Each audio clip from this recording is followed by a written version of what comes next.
আসলাম বন্ধুরা। আশা করি আপনারা সকলেই ভালো আছেন। স্বাস্থ্য সম্পর্কে সচেতন করার জন্য আমার এই ভিডিও চ্যানেলটি।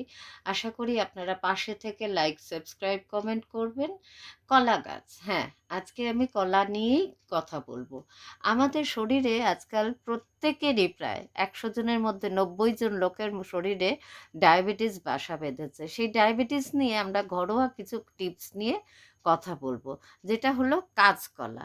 জানেন কি, রোজ এই কাঁচকলা যদি আমরা খেতে পারি, দুর্দান্তভাবে সুন্দর করে সুগারটা কিন্তু খুব তাড়াতাড়ি আপনার কন্ট্রোলে চলে আসবে।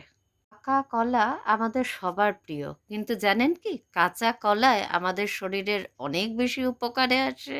মানুষের শরীরে প্যাঙ্কিয়াস যে অর্গানটা আছে, তার ভেতরে একটা অংশ থাকে বিটা সেল। সেই বিটা সেল থেকেই কিন্তু বের হয় ইনসুলিন হরমোন। ইনসুলিনের প্রধান কাজ হচ্ছে রক্তে গ্লুকোজের মাত্রাটা ঠিক করা, কমানো বাড়ানো, যেটাই। কোনোভাবে বিটা সেল যদি ইনসুলিন কম বের হয় বা ইনসুলিন সঠিকভাবে কাজ না দেখা যায়, তাহলে টাইপ 2 ডায়াবেটিস রোগটা দেখা যায়। ডাক্তাররা বলেন যে এই টাইপ 2 ডায়াবেটিসের সময় এমন খাবার খেতে হবে যেটা সহজে হজম করে, মানে তার শক্তিটাকে চারিদিকে ছড়িয়ে দিতে না পারে, ধীরে ধীরে যাতে সে পচন শক্তিতে প্রক্রিয়ায় কাজ লাগে। এর ফলে কি হবে, যে রক্তের গ্লুকোজের পরিমাণটা হঠাৎ করে বেড়ে যাবে না, ফলে ইনসুলিনও সঠিকভাবে কাজ করতে পারে। যদি ডায়াবেটিস দেখা দেয়, তখন ডাক্তাররা কিন্তু একদম স্ট্রিক্টলি চিনি, গুড়, মধু, মিষ্টি, সফট ড্রিঙ্কস এই জাতীয় খাবার খেতে বারণ করেন। বলেন যে এতে গ্লুকোজের মাত্রা নিয়ন্ত্রণে রাখতে সাহায্য করে না, বরঞ্চ বাড়িয়ে দেয়। আর সবথেকে উপকারী একটি খাদ্য হলো কাঁচকলা। সেটা তুমি যেভাবে ইচ্ছা খেতে পারো, রান্না করে খেলে, সেদ্ধ করে খেলে, ভর্তা করে খেলে, যে কোনোভাবে। আর করে খেলেও এর গুণাগুণ কিছু নষ্ট হয় না। কাঁচা কলায় যে শর্করা থাকে, সেটা তখনও রান্নার পরেও সবুজ থাকে। কাঁচকলা দিয়ে যেমন ইচ্ছা মুখের স্বাদ অনুযায়ী রান্না করে আপনারা খেতে পারেন। এটা মতে শর্করা দু প্রকারের হয়, একটা জটিল, একটা সরল।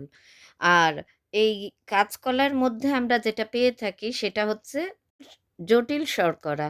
যে শর্করাটা ধীরে ধীরে ধীরে ধীরে অনেক সময় নিয়ে ভাঙে, তাতে রক্তে শর্করা মেশেও ধীরে ধীরে মন্থর গতিতে হজম হয়। আর শর্করা যে আমাদের রক্তে মিশে যায়, সেটার হারও অনেকটা ধীরে ধীরে হয়, অর্থাৎ কম হয়। আরেকটা বিশেষ কথা হলো, জটিল শর্করা যখন আমাদের শরীরে প্রবেশ করে, সেটা যেমন হজম হতে দেরি হয়, ভাঙতে দেরি হয়, তার জন্য আমাদের পেটও অনেকক্ষণ ভরা থাকে। কি হয়, আমরা বারবার খাওয়া দাওয়াও করি না, রক্তে গ্লুকোজের পরিমাণটাও ঠিক থাকে, আর ওজনও বেড়ে যায় না, যার ফলে ওজন ঘাটতিতেও সাহায্য করে এই কাঁচকলা। ওদের মতে প্রিবায়োটিক থাকে প্রচুর পরিমাণে এই কাঁচকলার মধ্যে, যা আমাদের পাকস্থলীতে যে ব্যাকটেরিয়া থাকে তার বংশবৃদ্ধিতে সাহায্য করে থাকে। ফলে আমাদের খুব তাড়াতাড়ি রোগ প্রতিরোধ ক্ষমতা বা শারীরিক অন্য ক্ষমতাও বাড়ে। হ্যাঁ, কাঁচকলার খোসা শুদ্ধ খাবারই চেষ্টা করবেন। গোল গোল করে চিপসের মতো কেটে, কিংবা মাছের ঝোলে সেদ্ধ করে দিয়ে আলু ভর্তার সাথে মেখে খোসা শুদ্ধ কাঁচকলার উপকারিতাই কিন্তু বেশি ভালো পরিমাণে পাওয়া যায়, তাতে শরীর ঠিক থাকে।